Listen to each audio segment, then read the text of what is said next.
who is the best person that we can use to block your blessing each and every time? Who is the one with the best positioning, the best timing, and the best circumstance every time to block your blessing? I'm going to tell you who it is. It's you. You are in the right place, in the right time, and have the right circumstance every time to move out of the way of that blessing. I have a little story. And it's a family story, and I have my daughter's permission to tell this story. It's a personal story, so y'all pray with us. But my daughter's biological father, named Mr. Sinclair, through a series of events, lost his parental rights, and Ashley was adopted by Emmett. And after Mr. Sinclair lost his parental rights, one of the greatest desires of his heart was to have his only daughter acknowledge him. Now that was a seed that was planted down inside of him before the foundation of the earth. Fathers want their children's respect and acknowledgement. And he needed that. He wanted that thing. Can you agree with me that fathers want that? Okay. So one Father's Day, Emmett and Ashley and Myrna went to Houston.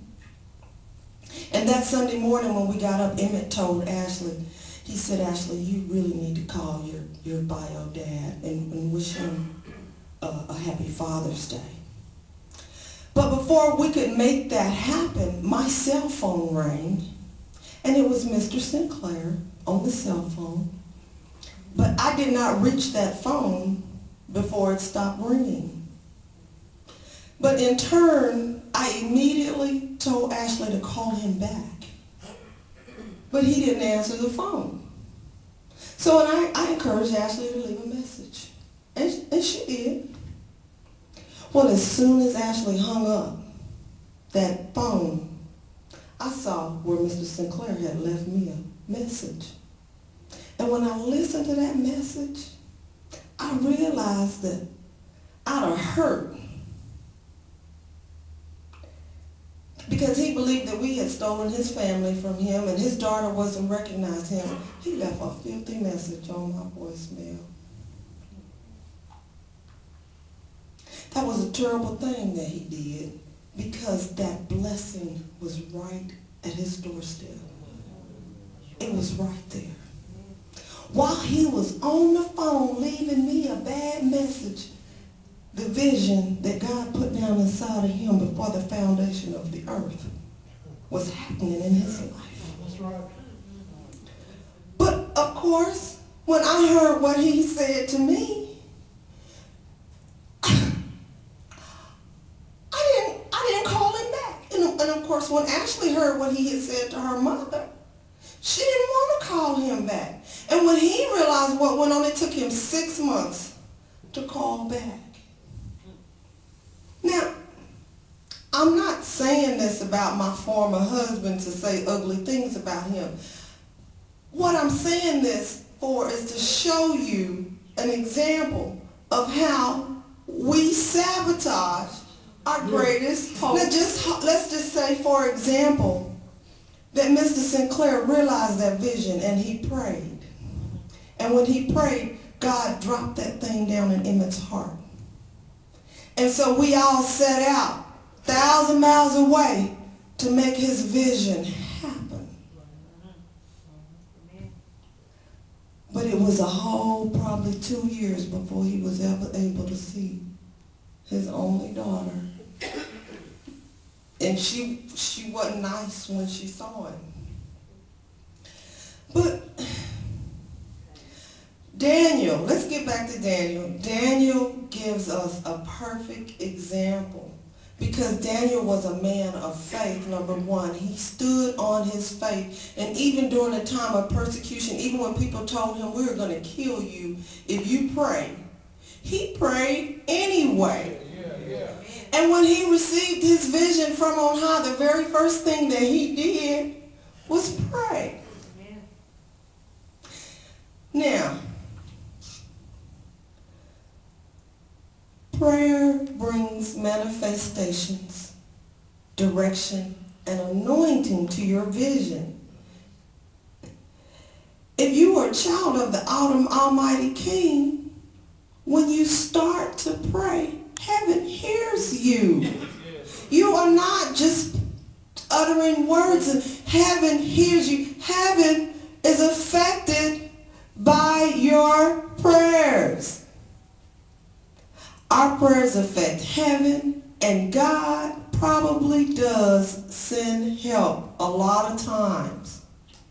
The angels operate, according to this text, that the angels are operating inside of time and space. Maybe not exactly like our time and space, but they are operating inside of time and space. Because they have to be able to come to you and talk to you, and they got to be able to fight, and all this stuff is going on. That is not just something in a place. That is right here for right now. You can affect those things that are happening in heavenly places, according to the text. And I don't believe that Daniel's time is different than our time. In other words, I think that God is talking to us and doing things for us and moving on our behalf, just like he did David. And that there are evil ones. As Christians, we don't want to believe in angels. We don't want to believe in Satan. We don't want to believe in demons. But this thing is real. And I just want to know, if you believe that your vision or your hope or your dream has been waylaid, God kept me up last night to tell you that all you have got to pray that thing through. Pray regularly. Pray every day at the same time. What it is that Dwelling Place is trying to do is major, huge. We will not accomplish it without mighty prayer. We have to pray. The demons are hanging out there waylaying our prayers. Waylaying our vision, waylaying our dreams. And if it was just me and my vision and my new clothes and I want to get my ears pierced, if it was just me, it might not be such a big deal.